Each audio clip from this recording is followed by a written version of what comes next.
Hi there, I'm Jason Little, and you're watching 7 Ways to Help Flip Your Thinking Away from Selling Change to People and Towards Co-Creation. Welcome back to LCM TV. Our theme for this month is co-creation over getting buy-in, which is one of the 5 universals of change. You can find out more about all of the 5 universals at modernchangemanagement.com. So let's get into the 7 tips for how you can shift your thinking away from selling change to people and move more towards a co-creative approach. Co-creation is such a loaded term. So some people think co-creation means just do whatever people want. So let's do the change based on asking people what they want and let's just execute that.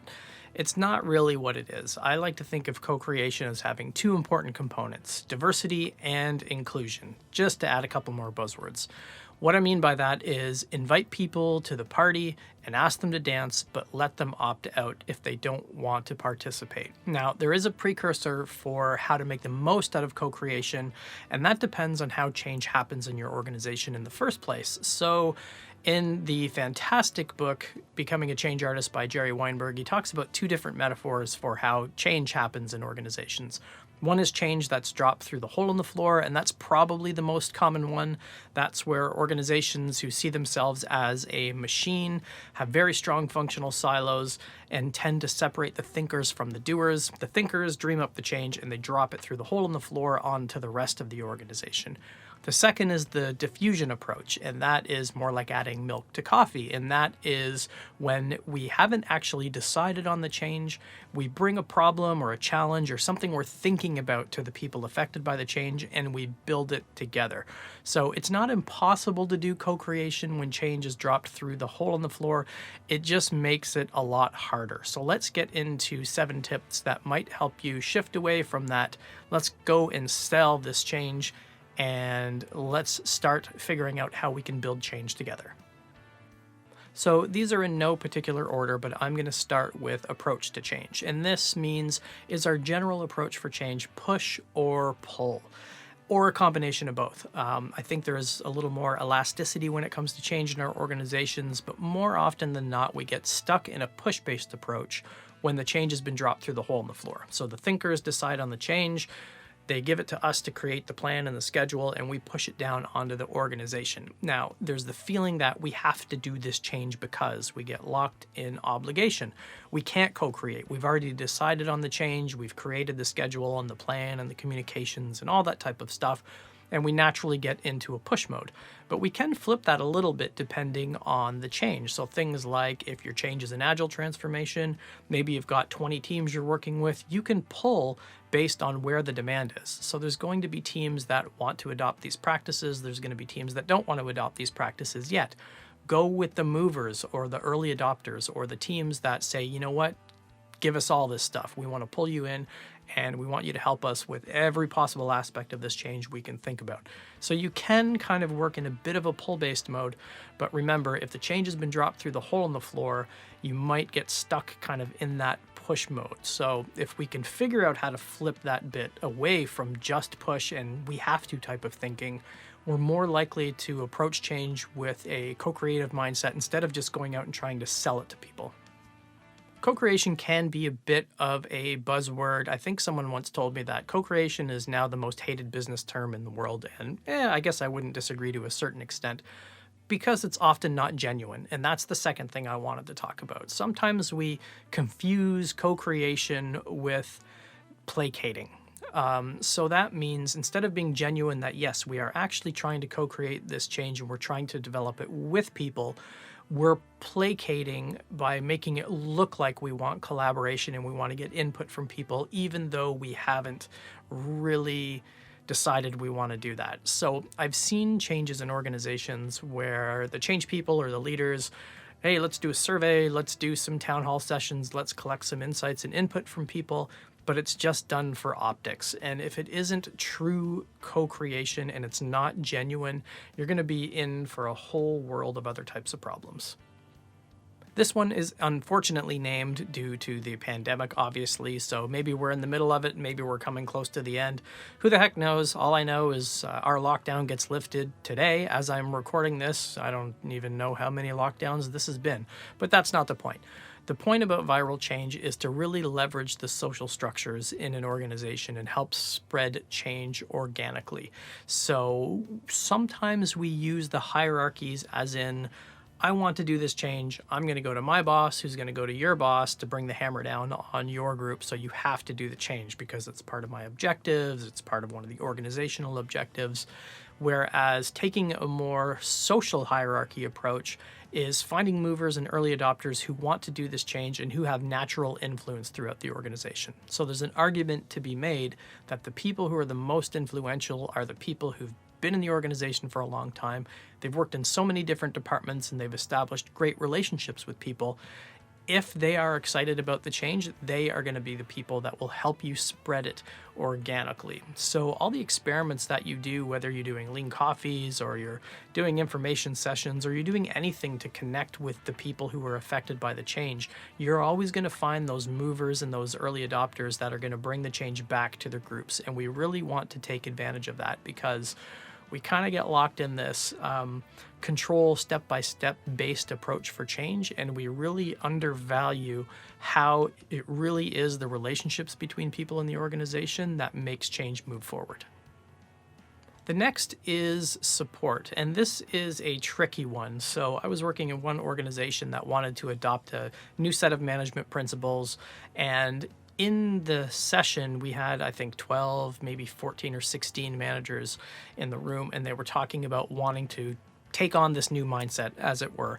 And we did have a really good conversation with some of the managers in the room who thought, you know, this is a really great idea, but I want to see other people do this first. So there was kind of the thought that there's a learned behavior in the organization that people who try something different, when a mistake gets made, that magnifies the problem. So in this organization, you know, their mantra was, it's almost better if we screw things up, but we followed the existing way of doing things than trying something new and screwing it up, because then we're going to get the question, why didn't you just follow the process? That's why the process is there. So we need to provide a support system, or sometimes I call this get out of jail free card. And kind of as an external consultant, you expect to get fired. Actually, just a funny side note, the dumbest thing I ever got fired for was we were in an organization, I don't know, 600-700 people or so. They didn't have Scrum Masters as official job titles. This is going back 15-ish years or so. And we had put signs around the building to say the next Scrum Master meeting is coming up next week. When the new CTO came in, or a new VP or somebody came in, she saw those signs and thought we were disturbing and shaking up the organization and making up roles. And that was not necessarily the entire reason why we got fired, but we actually got in trouble for that. And coincidentally, that same afternoon, our sponsor of the change brought us in and said, guys, I hate to do this, but... So anyway, you do kind of expect to be let go as the external consultant. So when I talk about get out of jail free cards, that's exactly it. I'll just say, you know what, blame the idiot consultant. What do you have to lose? So give people some air cover or provide them some support that allows them to do and to try the change out, try some experiments. And they've got a way to basically go back and say, well, this is just part of this new change or these new experiments. And I'm very blunt with this as an external. Just blame me. It makes no difference for me, right? Because sometimes as an external, you do get a little bit of extra leeway when it comes to experimentation. But if we can think about being a support system for the people affected by the change, it really helps co-design the change, and it really helps get people to have the courage to try things out when they feel they might just get in trouble for it. That's a good natural segue into the next, which is courage. And that's kind of, I guess that's an overused term as well, because what's courageous for one is not courageous for the other. So there's an organization I'm working with now, and there's a lot of conversations around presentations. So like everything is send me the deck. I've worked with, I don't know how many enterprise organizations where they communicate through the deck. So everything is send me the deck, send me this, send me that. Instead of co-creating change or doing things in a collaborative way, there's always this sense of we've got to have a polished presentation to give to people. And The funny thing is, every organization I've been in that does that, none of them seem to like it, but they all just kind of do it. So when you talk to the leaders at the top, they're just, I wish they would stop doing this. I don't want to see a presentation or a deck. Just give me, 5 minutes of a conversation. And then you get the people at the bottom go, well, great, they're saying they don't want it, so let's not do it. And you get kind of stuck in the middle because the people in the middle who report to the people at the top will think, well, we have to. They're expecting it. They're a finicky bunch. They really need their presentations and blah, blah, blah. So we've kind of got a bit of broken telephone going on. Somebody needs to demonstrate the courage to not do that. And a quick story, one organization, this was a number of years ago, we were doing a few pilots with the marketing team. So we were running a bunch of agile experiments within the marketing team. And the norm for them was whenever they would do a program in marketing, they'd have to create the deck and they'd have to do a dog and pony show to the leaders. And just as a joke, when we did our liftoff with the VPs in the room, I said, so this is just a week-long pilot. At the end of the week, there's not going to be, we're not doing any PowerPoints. You guys just come down the room and you all come down to the room. We'll walk you through the walls and we'll show you what we've come up with because it's easier and it's faster. And I remember all the people on the teams and the managers looking at me like, well, it's his last day. And the leaders were awesome. So once we did that, now that became the new process. So once you got to a point where you had to go get funding and you had to do more wider organizational sweeping things, you needed an official deck for it. But up until that point, none of that stuff was necessary anymore. And it saved a lot of aggravation for the people on the teams. The next is collaboration, and this is collaboration as in true collaboration. So we're working with people to evolve and design the change. Now, I had an interesting comment from a Lean Coffee session recently where we were talking about some change and people were asking lots of questions about it. And one of the people in the meeting said, I'm not resisting this. I'm not blah, blah, blah.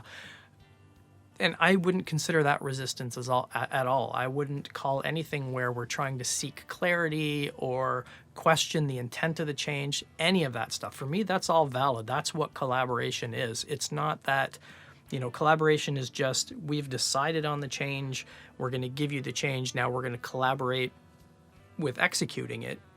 It's collaborating right from the start. So that's flipping the conversation away from what is the change we want to do and more towards why do we want to do it. And if we start from that point and we're collaborating from that point, there's nothing to sell. There's nothing to get buy-in for because we've actually collaborated to create this thing in the first place.